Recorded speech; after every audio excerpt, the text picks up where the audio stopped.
Good Monday morning and welcome to Vlogmas Day 20. You know when you get into the 20s that you're getting awfully close to Christmas.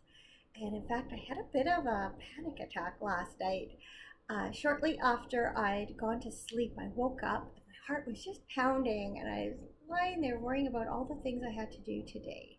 And I'm not exactly sure why, because I was feeling pretty good about things when I went to bed. I guess it's just my subconscious working overtime, and I think my subconscious is a bit of a worry word. Um, in fact, I'm pretty sure she is. Today is all about finishing things up. I Last night, before I went down to watch TV with Cameron, I got slipper 2 to the same place as slipper 1. And then this morning I picked up all around the top edge and I've worked 6 rows of reverse stocking stitch. And now the pattern tells me to bind off and then sew the cuff to the pickup row here. What I'm actually going to do is I'm going to pick up those stitches and work them together with the stitches that are on the needle and bind off as I go. And to me, that's just a much simpler and quicker step. I am pretty sure that's how it says to do it on the felted clogs pattern by the same designer.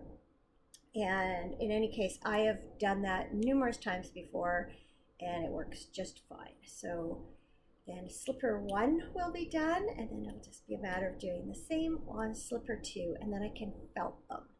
So I was sort of debating whether or not to give them to Cameron as is and then felt them at a time when he was there to try them on as I was doing it.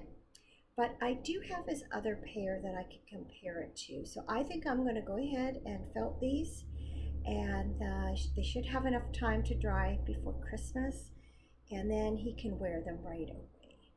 So that's on the plan for today. Another thing on the list is finishing off my daughter's scarf. So last night while I was watching TV, I finished up the twisted fringe on one end of the scarf. And so later on today, I'm going to go back downstairs, put something good on TV, and do the other end.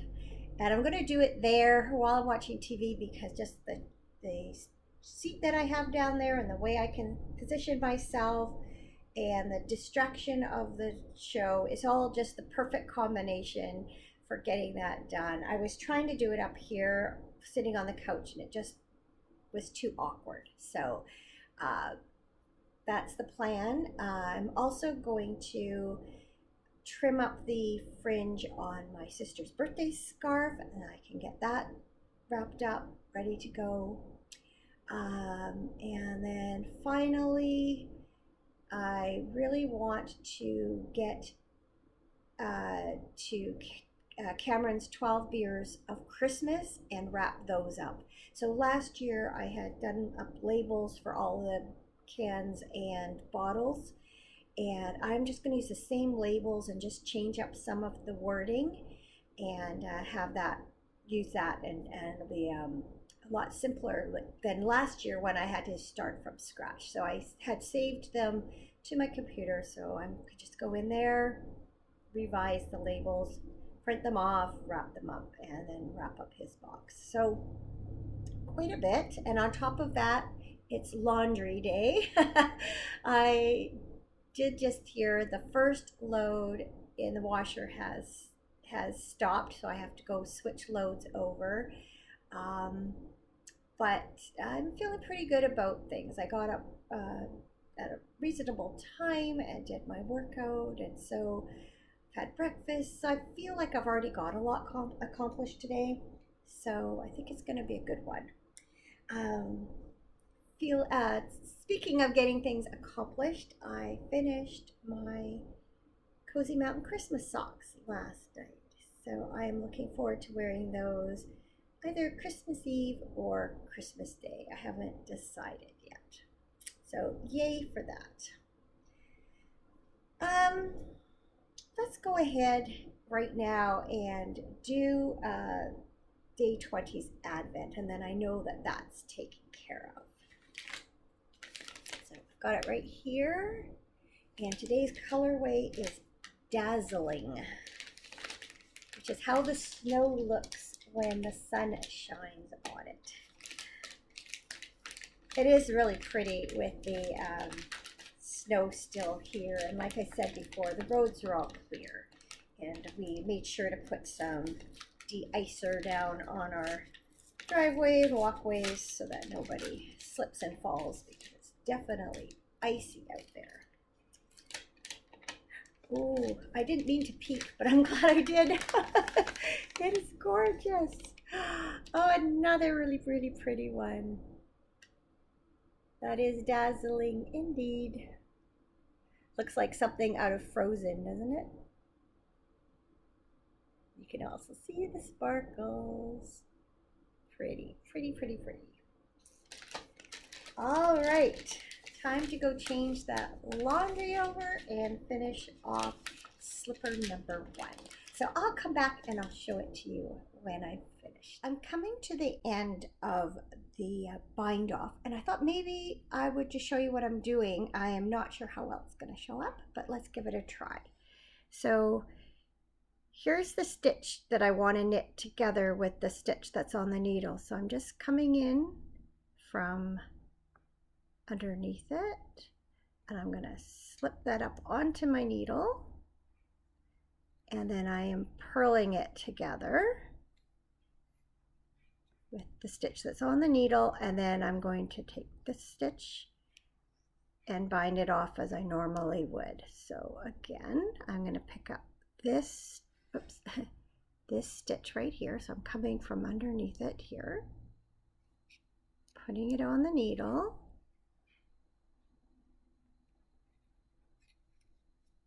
purling the 2 stitches on the needle. I know this is coming backwards for you because I'm looking at my knitting from, obviously, from the right side. So you're seeing the wrong side or the back side of it, but hopefully you still get the idea. Now I've woven in an end here, so I've got to kind of monkey around with this to get the right stitch on it. Anyway, I thought you'd might like to see that.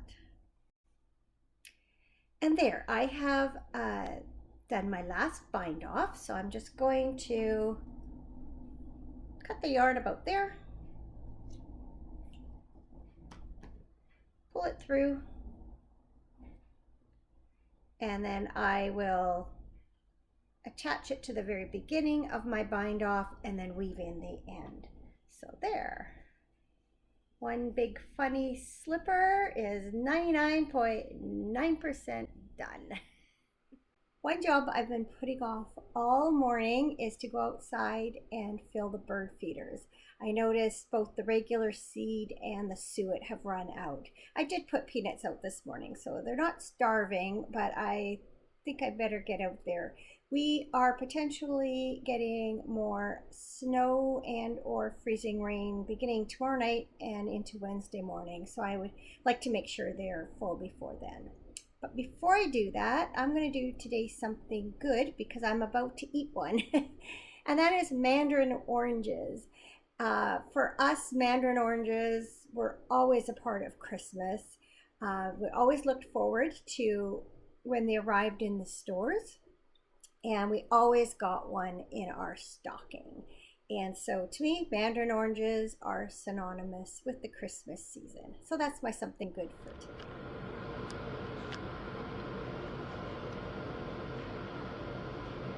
I've made some birds very happy. It never takes them long to find the food.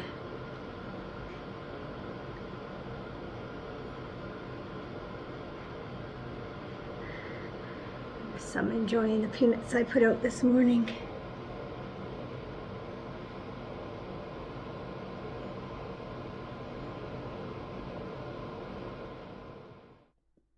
They're done. and ready to be felted. Look how big and crazy they look. And it's perfect timing too, because the load in my washing machine just ended and I can put these in and get them going while I make myself some lunch. This is when I wish I had my top loading washing machine back. Even though you can felt in a front loading washing machine, in my experience, a top loader does a better job, and it's easier to stop and start the cycles throughout the process than it is with a front loader. You kind of have to pause it and then wait till it reaches a stage in the cycle where it will unlock the door so you can get in and take a look at the things that you're felting. Now, if you're new to the felting process, or fulling as it's more accurately called, you need 3 things to turn non-superwash wool into a felted object, and that is heat, water, and agitation. So superwash wool has been treated, and a strand of wool is very much like a strand of human hair in that it has scales on it. And when they make superwash wool, they use a process that either gets rid of those scales or else kind of glues them down so that the fiber is smooth like this. But when you have wool that has not been treated, when you put it into hot water, the scales relax. And then you add agitation and you do this, and all those scales start clinging on to each other, and the object becomes thicker and smaller, gets all matted up. I'm sure you're all familiar with the problem of throwing a non-superwash wool sweater in the washing machine and then it comes out, half the size, and it's this thick unusable object. So this time we're going to do it on purpose, and that's why when you knit something for felting or crochet, you want big loose stitches, because that gives more room for all these little scales to attach to each other. So I am going to go throw this into the washing machine on the shortest, hottest, most agitative cycle, and I'm going to let it, and I'm going to throw it in with, I have 2 pairs of jeans that Cameron needs washed, and I'm going to throw it in with them because that will provide further agitation. So I'm going to let it run for 1 full cycle without it spinning out. I'm going to have to interrupt the cycle to take it out before it goes into the spin cycle. You don't want to spin it if you can help it, because they will end up kind of smushed up against the drum of the washer, and that can cause some creases, and you don't want that. So it's kind of a fiddly process. I keep setting the timer, and I go down and I'll interrupt the cycle, take them out, look at them, and then what I'm actually going to do in between each cycle is I'm going to then throw these into a bucket of really cold water. Apparently, if you do that, oh, I'm sorry, my eye is caught by the hummingbird at the feeder, and I'm really happy to see it because with this colder weather, I have not seen as many around. I saw one this morning when I was working out, and it was trying to get something from the frozen hummingbird feeder that's downstairs under the deck. I've since added a hummingbird feeder heater to that to help thaw that out, but I have not seen one up here today, so I'm really happy. Sorry, total aside.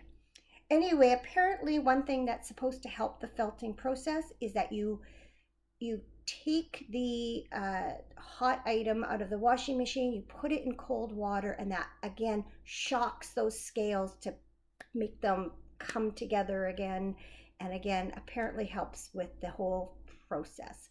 So I won't do a whole elaborate tutorial or anything, but I might show you a few steps as I carry them out today.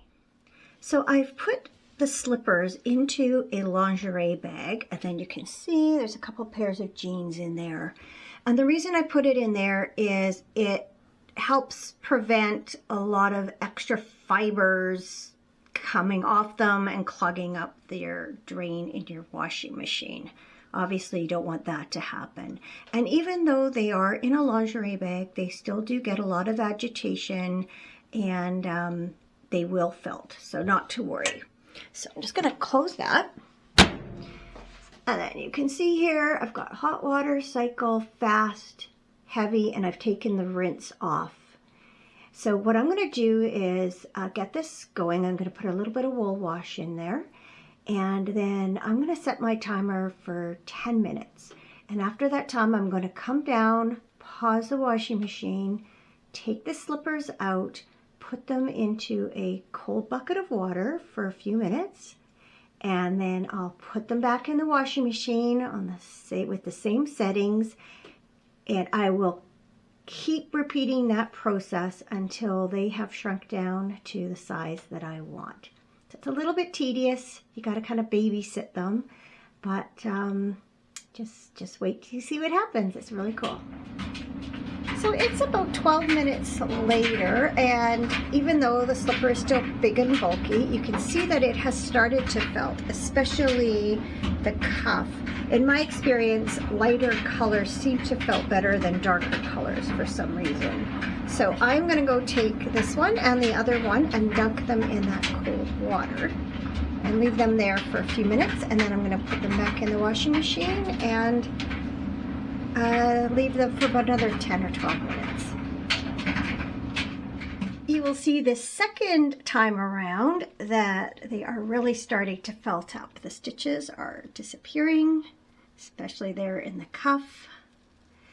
And they're looking all kind of wobbly and wonky. So what I'm going to do is I'm going to kind of stretch these out while they're wet and hot, and that helps to shape them.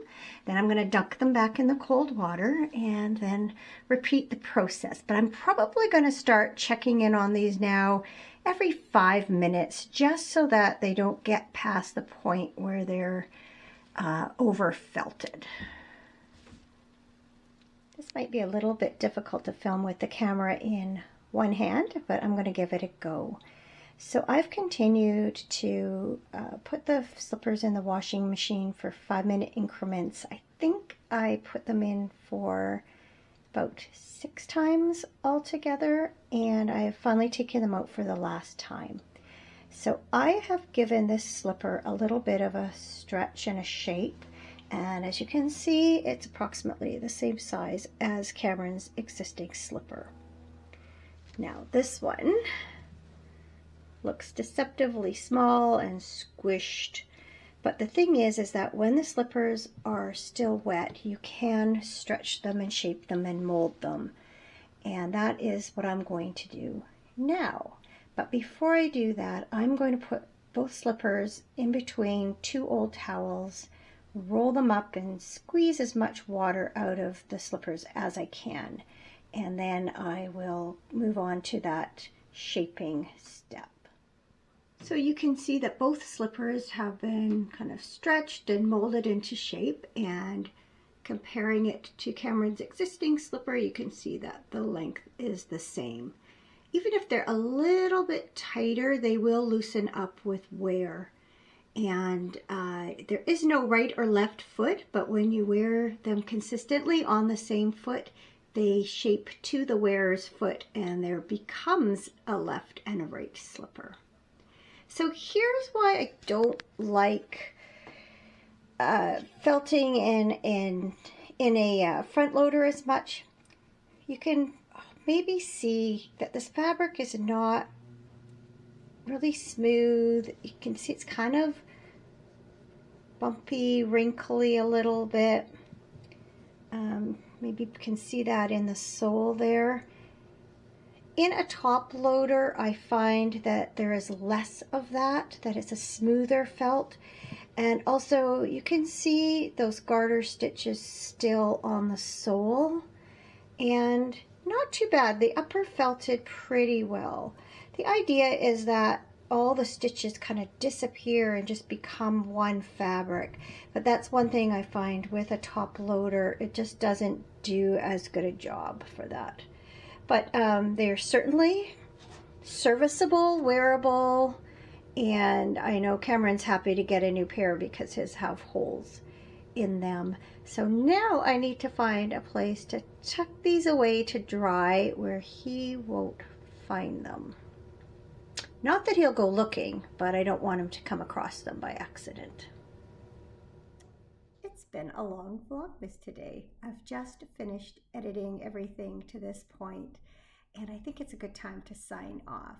I figure I have somewhere around 1.5 to maybe 2.5 hours, if I'm lucky, before Cameron gets home from work. So it's a good time to work on his 12 beers of Christmas, and then I can work on the scarves later on this evening when he's home. So I hope you've had a good December 20th. I hope you're not waking up in the middle of the night panicking about all the things you still have to do before Christmas. And I will see you again tomorrow for Vlogmas Day 21. Good night.